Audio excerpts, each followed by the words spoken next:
Hello students, today we discuss chapter number 5 of your syllabus class 10th arithmetic progression. पहले इसके name का मतलब समझते हैं. What is arithmetic progression? Arithmetic अगर इसको हिंदी में अपन कहना चाहें दिस मींस समानांतर श्रेणी. वापस सुनिए ध्यान से, समानांतर श्रेणी. इसका मतलब समानांतर का मतलब क्या है? समान अंतर. जो डिफरेंस है नंबर्स के बीच में वो सेम है. अंतर दैट मींस डिफरेंस वो सेम है. ऐसा सीक्वेंस जिसके हर टर्म के बीच में जो कंसेक्यूटिव टर्म्स हैं उनके बीच में डिफरेंस जो वो सेम हो. राइट. तो इसको हिंदी में कहते हैं समानांतर श्रेणी. That is arithmetic progression. In short we can say that this one is AP. क्या कहेंगे अपन हमेशा? एपी. शॉर्ट में अपन एपी कहते हैं कि ये एपी है कि नहीं. है ना. तो देखिए फॉर एग्जांपल्स अपन इसको एग्जांपल से समझते हैं. What is arithmetic progression? Arithmetic progression होता क्या है?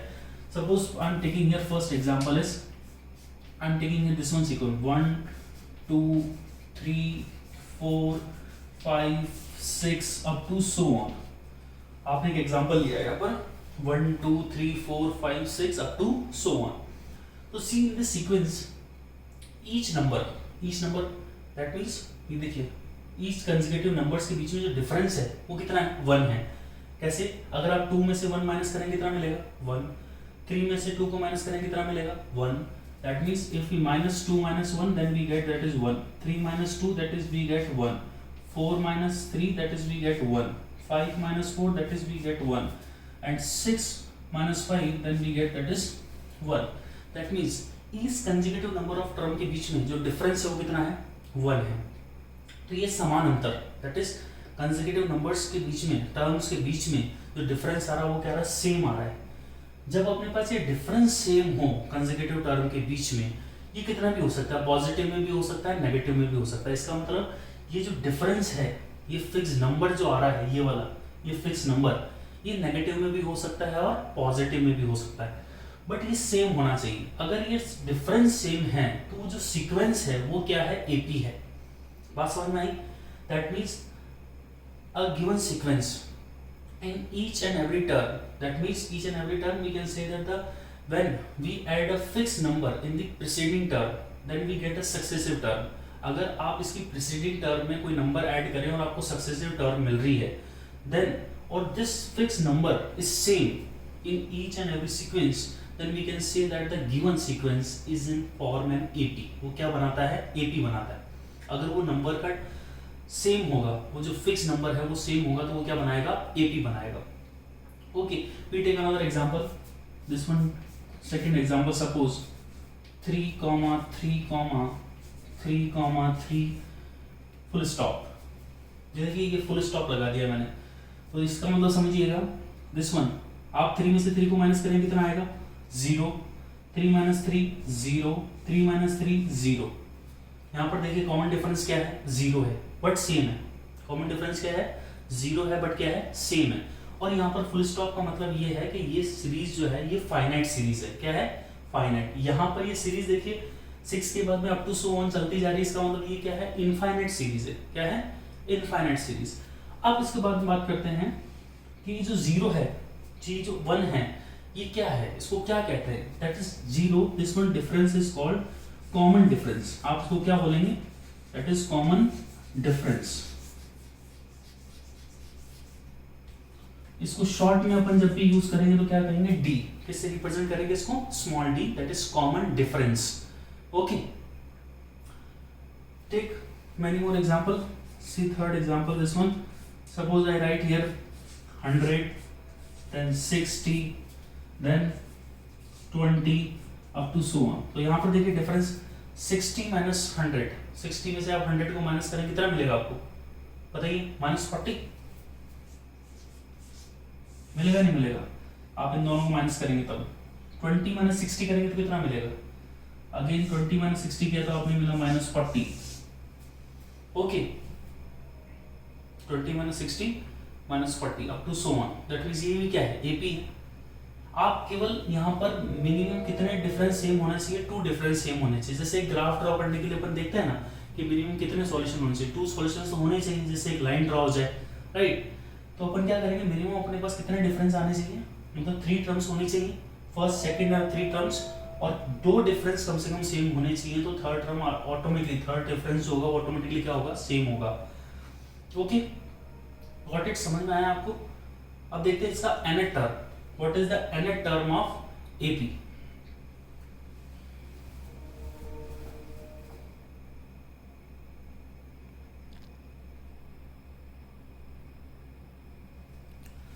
Student, before starting nth form of an AP, see the general form of an AP. nth term of an AP या फिर nth term last term of an AP से start करने से पहले अपन देखते हैं general form of an AP कि जनरल फॉर्म क्या होती है। सपोज आपका first term A, this one is first term, okay, second term is A plus D, third term is A plus 2D, then fourth term is A plus 3D up to so on. This one is general form of an AP. General form क्या बोला गया इसे, जैसे first term है उसको हमेशा अपन मान लेंगे यहाँ पर इसमें standard form that is A, first term is A. Now the common difference, यहाँ पर जो D अपन ऐड कर रहे हैं, यहाँ पर जो आपके पास A है, here is A is first term, okay, and the D, that is D is here is common difference. क्या होगा,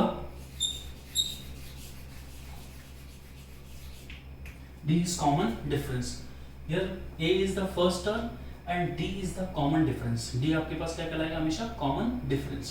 C, अगर सपोज इस जनरल फॉर्म को मैं ऐसे लिखूं, that is first number, that is A1, second term is A2, first term A1 हो गया, second term जो आप A plus D बोल रहे हैं जिसमें आपने D ऐड किया, common difference ऐड किया तो आपको D मिल गया, तो that is A2, then A3, then A4, then up to so on. जो आपका nth टर्म होगा वो क्या होगा, last term, that is AN, वो क्या होगा, last term AN, first term A1, then A2, then A3, A4 up to so on AN. देखिए यहाँ पर A plus D से बोला गया, A plus D मतलब A में अगर मैं कॉमन डिफरेंस D ऐड कर दूंगा तो कौन सी टर्म मिलेगी, सेकंड टर्म। फिर उसी A में अगर मैं कॉमन डिफरेंस को 2 टाइम्स ऐड कर दूं, या फिर मैं ये भी कर सकता हूँ कि इसी टर्म जो मेरे को सेकंड टर्म मिली है, इस टर्म में मैं D ऐड कर दूंगा तो क्या मिल जाएगी, थर्ड टर्म मिल जाएगी। Got it? या तो मैं क्या करूं, A में फर्स्ट टर्म में कॉमन डिफरेंस को ट्वाइस करके ऐड करूं, या फिर क्या ऐड करूं कि ये जो सेकंड टर्म मिली है इसी में D ऐड कर दूं। देखो यहाँ पर D plus D आप करोगे तो क्या मिल जाएगा, 2D। बात समझ में रहे? अगर इसी टर्म में मैं D और ऐड कर दूं तो क्या मिल जाएगा, A plus 3D। ओके, इसलिए आप ऐसा भी कर सकते हैं, फर्स्ट टर्म आपके पास मिल गई, उसमें आपने D ऐड करा तो क्या मिल गया, सेकंड टर्म, उसी सेकंड टर्म में आपने D ऐड करा तो क्या मिल गया, थर्ड टर्म, उसी थर्ड टर्म में A plus 2D में आपने D ऐड करा तो क्या मिल गया, A plus 3D, that is fourth term. Okay, and up to so on. Similarly देखिए यहाँ पर first term A1, second term A2, third term A3, fourth term A4 and up to so on, that is nth term of AP is AN। Okay, got it? Dear student, यहाँ पर जो common difference है ना, common difference को देने के लिए standard form जो बनाई गई वो क्या है, that is D equals to AN plus 1 minus AN। जो कॉमन डिफरेंस है उसको देने के लिए जो आप कॉमन डिफरेंस निकाल रहे हैं, कॉमन डिफरेंस निकालें कैसे, हमेशा सक्सेसिव टर्म में से प्रीसीडिंग टर्म को माइनस कर देंगे तो D आ जाएगा। कैसे? जैसे इस A प्लस D में से अगर मैं A को माइनस कर दूं तो क्या मिल जाएगा, D, कॉमन डिफरेंस। बात समझ में आ गई? तो जो भी सीक्वेंस आपको दे रखा होगा हमेशा उसमें से आगे वाली टर्म मतलब सक्सेसिव टर्म में से पीछे वाली टर्म प्रीसीडिंग टर्म को क्या कर देंगे, माइनस कर देंगे तो क्या मिल जाएगा, D मिल जाएगा, common difference. Got it? Similarly यहाँ पर देखो, यहाँ पर अगर मुझे कोई कॉमन डिफरेंस निकालना है तो यहाँ पर सपोज इन दोनों को मैं सॉल्व करता हूँ, तो यहाँ पर यह है A2, सपोज मेरे पास n की वैल्यू क्या है, 1 है, n की वैल्यू क्या है, 1 है, for suppose n value is 1, इसके अंदर पुट करना है। यहाँ पर देखिएगा D कैसे आएगा, यहाँ पर n की वैल्यू क्या है मेरे पास, 1, यहाँ n दोनों सेम है, राइट? तो यहाँ पर n की वैल्यू मेरे पास 1 है, सपोज n इक्वल्स टू 1 मेरे पास है और मैं D निकालना चाह रहा हूँ, क्या करेंगे, 1 plus 1 that is n plus 1, n की वैल्यू क्या पुट कर रहा हूँ, 1, तो 1 plus 1 minus AN that is A1, कितना हो जाएगा, A2 माइनस A1, होगा नहीं होगा, 1 प्लस 1 दैट इज 2, तो common difference is A2 minus A1। Second term में से फर्स्ट टर्म को माइनस करा तो आपके पास कॉमन डिफरेंस D निकल के आ गया। ऐसे फॉर एग्जांपल आगे भी अपन करते रहेंगे, A3 निकालना है तो वहां पर n की वैल्यू क्या मान लेंगे, 2 मान लेंगे, तो 2 प्लस 1 दैट इज 3 और माइनस a2, तो वहाँ क्या आ जाएगा a3 माइनस a2 आ जाएगा। ओके, ये कॉमन डिफरेंस आपका नेगेटिव पॉजिटिव में हो सकता है, बट आपका nth टर्म जो होगा वो केवल एक इंटीग्रल वैल्यू में होगा। इंटीग्रल वैल्यू का मतलब केवल एक नेचुरल नंबर्स में होगा, नेगेटिव में कभी नहीं होगा। ओके, फ्रैक्शन में कभी नहीं होगा nth टर्म, जिसके अपन नेक्स्ट बात करने वाले हैं। Got it? सीक्वेंस समझ में आ गया, कॉमन डिफरेंस समझ में आ गया। कॉमन डिफरेंस जब भी आप निकालेंगे तो आगे वाली टर्म में से पीछे वाली टर्म को माइनस कर देंगे फर्स्ट टर्म को छोड़ के, क्योंकि फर्स्ट टर्म के आगे तो कोई टर्म होगी नहीं, राइट? इसलिए आगे वाली टर्म में से पीछे वाली टर्म को माइनस करेंगे, दैट मींस सक्सेसिव टर्म में से प्रीसीडिंग टर्म को क्या करेंगे, माइनस करेंगे, then we get the common difference. Got it?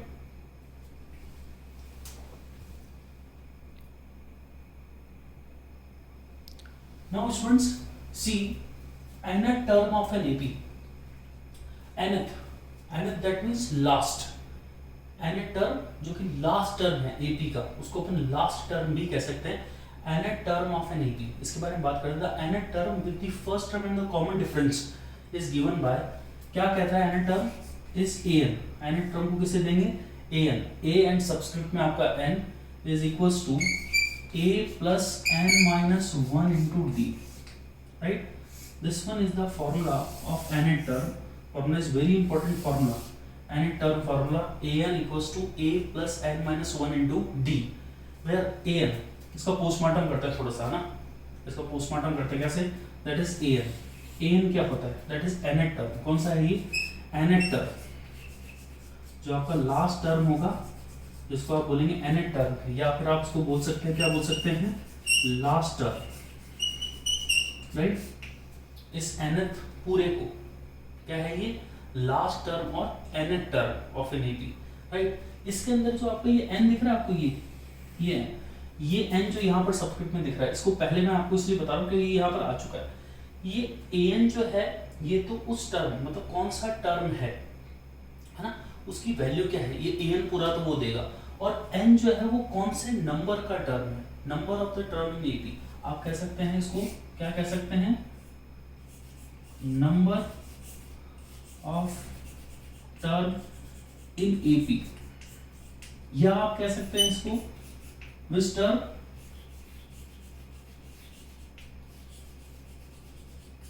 We want, which term we want, ऐसा टर्म जिसको हम चाहते हैं, हम उसको निकालना चाहते हैं, that means number of term in AP, right?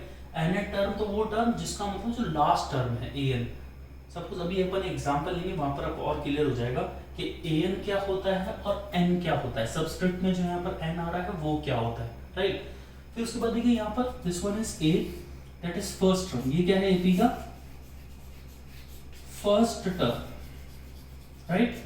This one is first term of AP, and this one d, जो आपको यहाँ पर d दिख रहा है, वन जो यहाँ पर कांस्टेंट है, d is the common difference.